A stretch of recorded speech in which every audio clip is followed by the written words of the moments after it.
explore. At Sherwood Heights Elementary School in Auburn, Maine, Gerard prepares her class for a session on the iPads.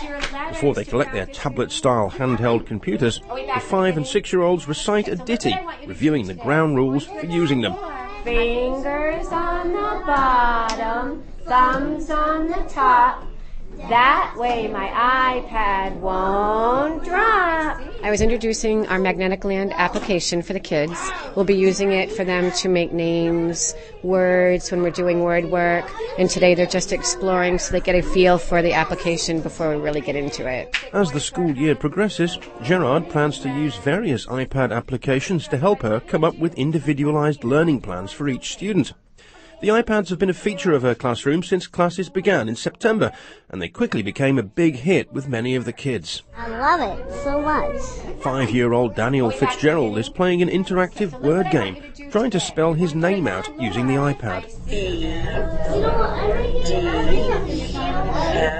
My favorite thing for the iPad is like play activities. Activities? Yep. What activities do you like?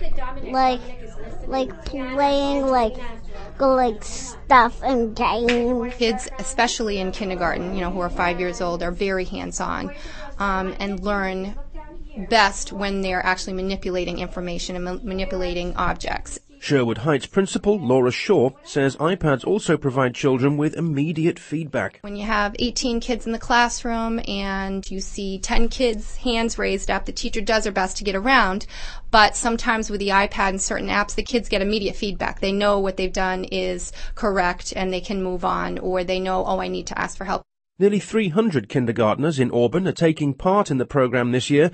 Half of them, like Miss Gerard's class, have already started. The other half will begin this month. School officials say this is being done to provide comparative data on the impact of students' use of the iPads.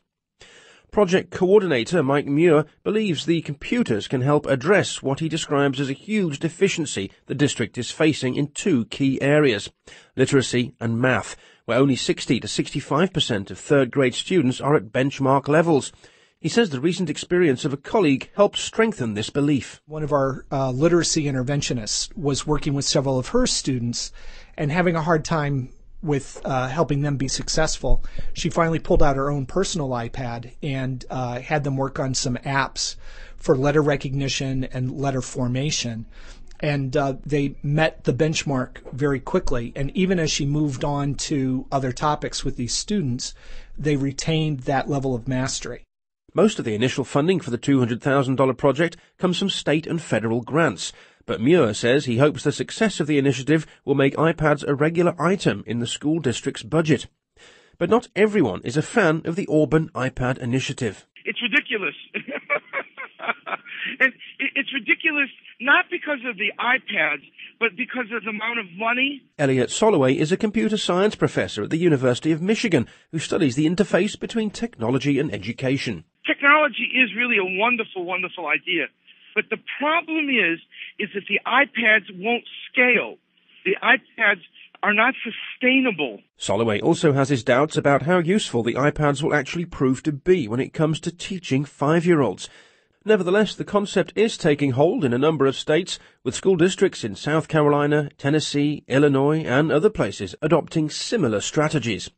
As for the iPad's effectiveness as a learning tool, here in Maine, more will be known at the end of the school year when the comparative data is released.